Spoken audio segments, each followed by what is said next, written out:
Жер және ғарыш. Әлем дегеніміз не? Әлем орасан зор кеңістік. Онда миллиондаған жұлдыздан басқа толып жатқан денелер бар. Ғалымдар әлем 10-20 миллиард жыл бұрын болған үлкен жарылыстың нәтижесінде пайда болды деп есептейді. Үлкен жарылыс кезінде әлемдегі бүкіл нәрсе әбден сығылып кішірейген.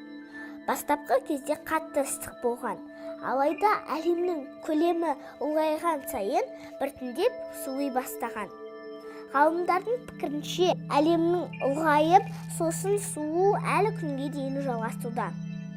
Біздің күн жүйеміз құс жолы ғаламның бір бөлшегі болып табылады. Әлемнің осындай миллиардтаған ғалам тұрады. Ал әр ғаламда миллиондаған жұлдыз бар.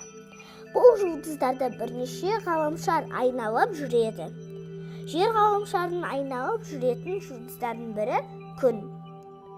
Ғаламшардың бұл жарықтың тым алыстан шыққанын көрсетеді.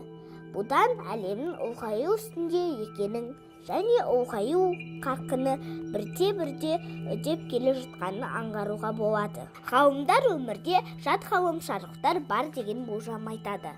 Яғни жер ғаламшарынан тыс жерде де тіршілік бар деген сөз.